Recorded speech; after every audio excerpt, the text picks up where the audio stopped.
வணக்கம். இலங்கையின் இன்றைய தலைப்புச் செய்திகள். மாவீரர் தினத்தை அனுஷ்டிக்க அனுர அரசு அனுமதி, அமைச்சர் சந்திரசேகர் அறிவிப்பு. சம்பளம் இல்லாத வேலை செய்யப்போகும் தேசிய மக்கள் சக்தியின் 159 எம்பிக்கள். தமிழ் மக்கள் மீது வைத்த நம்பிக்கையை உயிர்போல் காப்போம், டில்வின் சில்வா உறுதி. இன்று கல்வி பொதுத்தராதர உயர்தர பரீட்சை ஆரம்பம். பரீட்சைக்கு தோற்றும் மாணவர்களுக்கு விசேட அறிவிப்பு. வெள்ள நீரை வெளியேற்ற கோரி மன்னாரில் வீதியை மறித்து மக்கள் போராட்டம். நாட்டை உலுக்கும் மோசமான வானிலை, பல பகுதிகளுக்கு கடுமழை, வெள்ள அபாய எச்சரிக்கை, மக்களின் இயல்பு வாழ்க்கை பாதிப்பு. தேசிய பிரச்சினைக்கு தீர்வு காண அரசாங்கத்திற்கு நிபந்தனையற்ற ஆதரவு வழங்க தயார், ராஜித சேனாரட்ன உறுதி. தமிழ் மக்கள் மாவீரர் வாரத்தை அனுஷ்டிப்பதற்கு எந்தவிதமான தடையும் கிடையாது. அவர்கள் நினைவேந்தல் நிகழ்வுகளை நடத்த முடியும் என்று கடற்தொழில் நீரில்வள அமைச்சர் ராமலிங்கம் சந்திரசேகர் தெரிவித்தார். யாழ்ப்பாணத்தில் ஊடகம் ஒன்றுக்கு வழங்கிய செவ்வியில் அவர் இந்த விடயத்தினை குறிப்பிட்டுள்ளார். தமிழ் மக்கள் மாவீரர் தினத்தை இந்த முறை எந்தவிதமான கெடுபிடிகளும் அடக்குமுறைகளும் இல்லாமல் அனுஷ்டிக்க முடியும். அதற்கு எந்தவிதமான தடையும் கிடையாது. மாவீரர் நினைவேந்தல் நிகழ்வுகளில் பங்கேற்கின்றவர்களை ஒளிப்படம் எடுக்க வேண்டாம் என்று பாதுகாப்பு தரப்பினருக்கு அறிவுறுத்தப்பட்டுள்ளது. எனவே மக்கள் சுதந்திரமான முறையில் மாவீரர் வாரத்தை அனுஷ்டிக்க முடியும். அது அவர்களின் உரிமை. அதற்கு அரசு தடை எதுவும் போடாது என்று தெரிவித்தார். தேசிய மக்கள் சக்தியின் நாடாளுமன்ற உறுப்பினர்கள் எவரும் சம்பளம் பெற்றுக் கொள்ளப் போவதில்லை என்று அறிவிக்கப்பட்டுள்ளது. கடற்தொழில் மற்றும் நீரில்வள பிரதியமைச்சர் ரட்ன கமகே இதனை தெரிவித்தார். அக்மிமன பிரதேசத்தில் இடம்பெற்ற மக்கள் சந்திப்பு ஒன்றில் அவர் இந்த விடயத்தை தெரிவித்தார். 150 பேரும் சம்பளம் பெற்றுக் கொள்ளப் போவதில்லை. தேசிய மக்கள் சக்தியின் மக்கள் பிரதிநிதிகள் சம்பளம் பெற்றுக்கொண்டு சேவையாற்றுவதில்லை என்றும் அவர் குறிப்பிட்டுள்ளார். ஜனாதிபதி, பிரதமர், அமைச்சர்கள், பிரதி அமைச்சர்கள் மற்றும் நாடாளுமன்ற உறுப்பினர்களின் சம்பளங்கள் பொது நிதியில் வைப்பிலிடப்படும் என்றும் தெரிவித்துள்ளார்.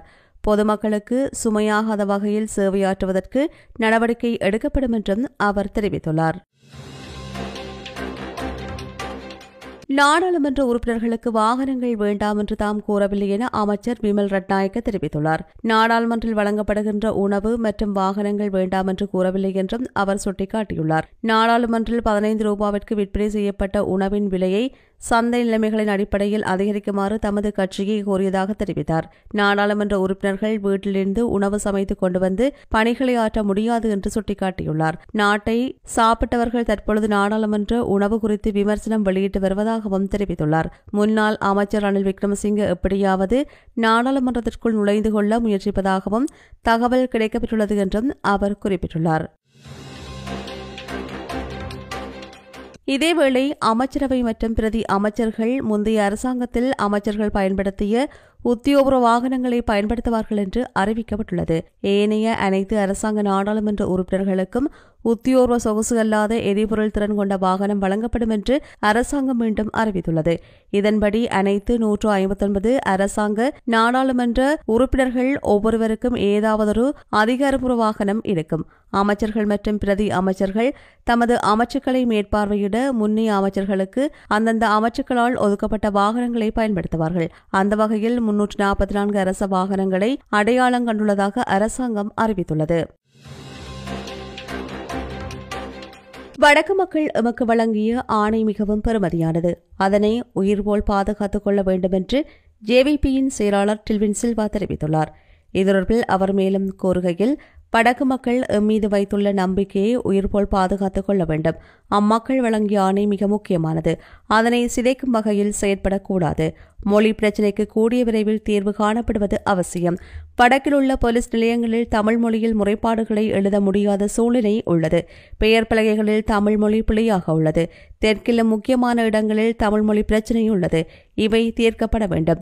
காணி பிரச்சினை உள்ளது. அதுவும் நிவர்த்தி செய்யப்படும். பலாலி பகுதியில் ஒரு வீதி திறக்கப்பட்டுள்ளது. இன்னும் 2 வீதிகள் உள்ளன. பாதுகாப்பு தரப்புகளுடன் பேச்சு நடத்தி அவற்றை திறப்பதற்கு முயற்சிப்போம். வடக்கில் தான் மீனவர் பிரச்சினை அதிகமாக உள்ளது. அவற்றை தீர்க்கும் வகையில் ராமலிங்கம் தோழருக்கு மீன்பிடி அமைச்சு வழங்கப்பட்டுள்ளது. தற்போதைய சூழ்நிலையில் தமிழர்களுக்கு இருக்கின்ற ஒரு அரசியல் தீர்வுதான் மாகாண சபை. எனவே நியாயமான தீர்வு முன்வைக்கப்படும் வரை மாகாண சபையில் கை வைக்கப்பட மாட்டாது என்றும் தெரிவித்தார். கல்வி பொதுத்தராதர உயர்தர பரீட்சை இன்று ஆரம்பமாக உள்ளது. இந்நிலையில் பரீட்சைக்கு தோற்ற மாணவர்களுக்கு தேசிய ஒருமைப்பாட்டு பிரதி அமைச்சர் முனீப் மிலப்பர் வாழ்த்துக்களை தெரிவித்துள்ளார். இந்த முறை கல்வி பொதுத்தராதர உயர்தர பரீட்சைக்கு தோற்றவுள்ள மாணவர்கள் சிறப்பான முறையில் பரீட்சை எழுத வாழ்த்துக்களை தெரிவித்துள்ளார். நல்ல முறையில் அவர்கள் தங்களை தயார்படுத்தி பரீட்சையை சிறப்பாக எதிர்கொண்டு சிறப்பான பரீட்சை முடிவுகளை பெற்று நாட்டிற்கு பிரயோசனம் உள்ளவர்களாக பணி செய்யக்கூடியவர்களாக மாறுதல் வேண்டும் என்றும் அவர் தெரிவித்துள்ளார். இதேவேளை மாத்தறை மாவட்டத்தில் இன்று உயர்தர பரீட்சைக்கு தோற்றவுள்ள மாணவர்களுக்கு மாத்தறை மாவட்ட அனர்த்த முகாமைத்துவ ஒருங்கிணைப்பு பிரிவு விசேட அறிவிப்பு ஒன்றை விடுத்துள்ளது. இதற்கமைய சீரற்ற காலநிலையால் ஏதேனும் அவசர நிலைமை ஏற்பட்டால் உயர்தர பரீட்சைக்கு தோற்றவுள்ள மாணவர்கள் பரீட்சை நிலையங்களுக்கு செல்வதற்கு தேவையான நடவடிக்கைகள் எடுக்கப்பட்டுள்ளன. வெள்ள நிலைமை தொடர்கின்ற பட்சத்தில் உயர்தர பரீட்சைக்கு தோற்றவுள்ள மாணவர்கள் பரீட்சை நிலையங்களுக்கு செல்வதற்கு தேவையான கடற்படை படகுகள், உளவு இயந்திரங்கள் மற்றும் ராணுவ ஜூனிஃபர்கள் என்பன ஏற்பாடு செய்யப்பட்டுள்ளன. அத்துடன் பிரதேச செயலகங்கள் மற்றும் பிரதேச சபைகள் படகுகள் மற்றும் உளவு இயந்திரங்களை தேவைக்கேற்ப பயன்படுத்த தயாராக உள்ளன. இதேவேளை அவசர சூழ்நிலையில் பரீட்சைக்கு செல்வதில் சிக்கல் ஏற்பட்டால் 24 மணி நேர சேவையில் உள்ள தொலைபேசி இலக்கமான 0412341334 அழைப்பினை ஏற்படுத்தி தேவையான உதவிகளை பெற்றுக்கொள்ளுமாறு அறிவுறுத்தப்பட்டுள்ளது. தென்கிழக்கு வங்காள விரிகுடா பகுதியில் உருவான காற்றழுத்த தாழ்வு மண்டலம் இன்று தாளமுக்கமாக வலுவடையக்கூடும் என்று வளிமண்டலவியல் திணைக்களம் எதிர்வு கூறியுள்ளது. இது மேலும் வலுவடைந்து இலங்கையின் கிழக்கு கரையை கடந்து வடக்கு மாகாணத்தை ஊடறுத்து தமிழகத்தை நோக்கி நகர்கின்றது. இதன் காரணமாக கிழக்கு மாகாணத்தின் சில இடங்களில் 150 மில்லிமீட்டர் வரையான பலத்த மழை வீழ்ச்சி பதிவாகக்கூடும் என்று வளிமண்டலவியல் திணைக்களம் எதிர்வு கூறியுள்ளது. அத்துடன் வடக்கு, வடமத்திய, மத்திய மற்றும் ஊவா மாகாணங்களிலும் ஹம்பாந்தோட்டை மாவட்டத்திலும் 100 மில்லிமீட்டர் வரை மழை வீழ்ச்சி பதிவாகக்கூடும். இதேவேளை மறு அறிவித்தல் வரையில் மன்னார் முதல் காங்கேசந்துறை, திருகோணமலை, மட்டக்களப்பு மற்றும் பொத்துவில் ஊடாக ஹம்பாந்தோட்டை வரையான கடற்பிராந்தியங்களுக்கு செல்ல வேண்டாம் என்று கடற்தொழிலாளர்கள் எச்சரிக்கப்பட்டுள்ளார்கள். மன்னார் பிரதேச செயலாளர் பிரிவில் உள்ள துள்ளு குடியிருப்பு கிராம அலுவலர் பிரிவுக்குட்பட்ட பாவிலுப்பட்டான் குடியிருப்பு கிராம மக்கள் தமது கிராமத்தில் தேங்கியுள்ள வெள்ள நீரை வெளியேற்ற கோரி நேற்று மதியம் போராட்டம் ஒன்றை முன்னெடுத்தனர். குறித்த கிராமத்தில் 108 குடும்பங்கள் வாழ்ந்து வருகின்றன. குறித்த கிராம மக்கள் தமது கிராமத்தில் தேங்கியுள்ள வெள்ள நீரை வெளியேற்ற கோரி மன்னார் தலைமன்னார் பிரதான வீதியை மறித்து போராட்டத்தில் ஈடுபட்டனர். மேலும் குறித்த கிராமத்திற்கு செல்கின்ற பாதைக்கு அமைக்க நீர் வெளியேற்றி செல்கின்ற மதகை அந்த இடத்தில் கொண்டுவரப்பட்டு 4 வருடங்கள் ஆகிய நிலையிலும் அவற்றை உரிய முறையில் செப்பனிடவில்லை என்றும் குற்றம் சுமத்தப்பட்டுள்ளது. குறித்த நடவடிக்கையை முன்னெடுத்தால் வெள்ள நீர் தமது கிராமத்தில் தேங்காது என்றும் குறித்த நடவடிக்கையை உடன் ஆரம்பிக்க வேண்டும் என்றும் கோரிக்கையை முன்வைத்தனர்.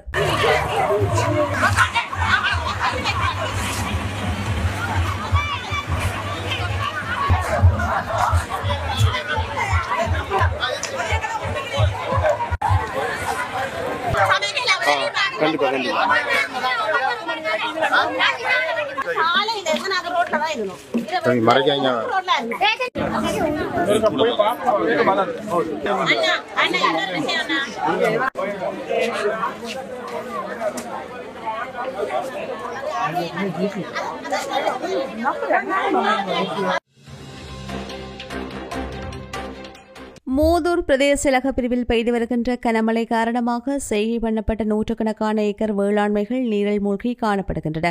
அத்தோடு சில வீடுகளுக்குள் வெள்ள நீர் உட்புகுந்துள்ளது. எனினும் இதுவரையில் இடப்பெயர்வுகள் எதுவும் பதிவாகவில்லை. இதேவேளை மூதூர் அரபாநகர் பாலம் பகுதியளவில் வெடிப்புக்கு உள்ளாகியுள்ளது. இந்த பாலத்தினூடாக பிரயாணம் செய்வோர் அசௌகரியங்களுக்கு மத்தியில் பயணிப்பதை காணக்கூடியதாக உள்ளதாக அங்கிருக்கும் எமது செய்தியாளர் தெரிவித்தார்.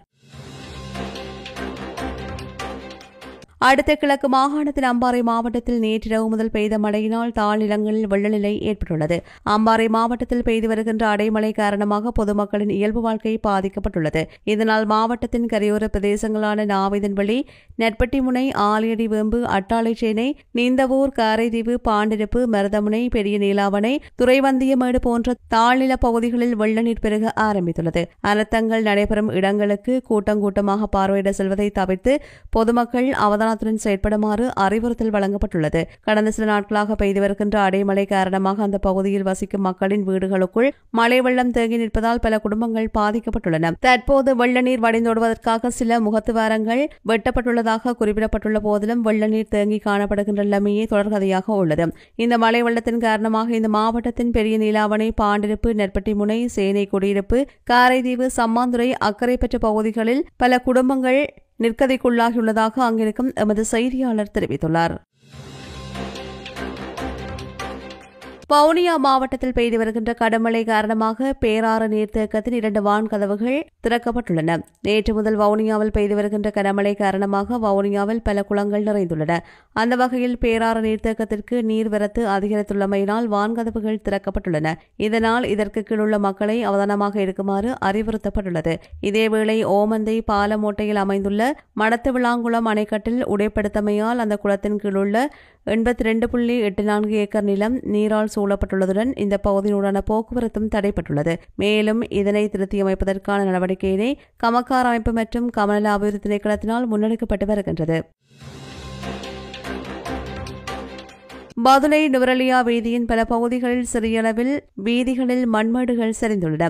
அப்புத்தளை, மடு சீல்மை மற்றும் நமனுகுல பகுதியில் பனிமூட்டத்துடன் கூடிய வானிலை நிலவி வருகின்றது. பதுளை மாவட்டத்திற்கு சிவப்பு அனர்த்த மண்சரிவு எச்சரிக்கை விடுக்கப்பட்டுள்ள நிலையில் மக்களின் இயல்பு வாழ்க்கை பல பகுதிகளில் வெகுவாக பாதிக்கப்பட்டுள்ளமை குறிப்பிடத்தக்கது.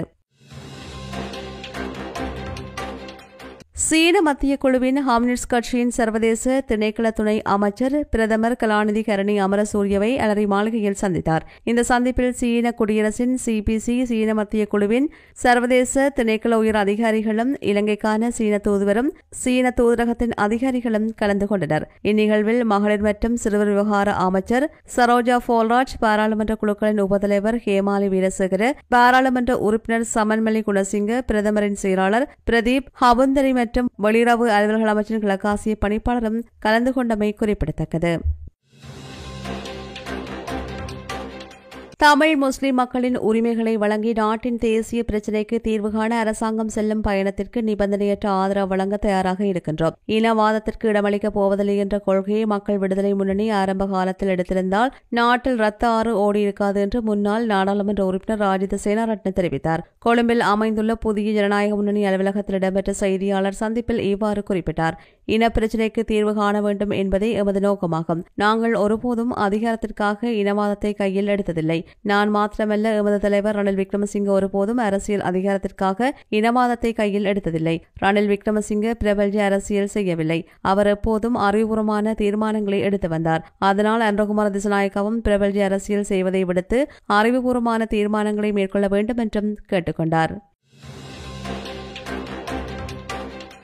இந்திய மீனவர்களால் அனலைதீவு கடற்பரப்பில் கடற்தொழில் உபகரணங்கள் அளிக்கப்படுகின்றமை மற்றும் இழப்பீடுகள் ஏற்படுகின்றமை தொடர்பில் அனலைதீவு கடற்தொழிலாளர்கள் சங்கம் மற்றும் வடக்கு மாகாண கடற்தொழிலாளர் இணையம் என்பன இணைந்து ஊர்காவத்துறை போலீஸ் நிலையத்தில் முறைப்பாடு ஒன்றை பதிவு செய்தனர். இந்த முறைப்பாட்டினை அனலைதீவு கடற்தொழில் சங்கத்தின் தலைவர் ஜான் பஸ்கோ, வடக்கு மாகாண கடற்தொழிலாளர் இணையத்தின் ஊடக பேச்சாளர் அன்னலிங்கம் அன்னராசா ஆகியோர் முறைப்பாட்டினை அனலைதீவு மீனவர்கள் சார்பில் மேற்கொண்டனர்.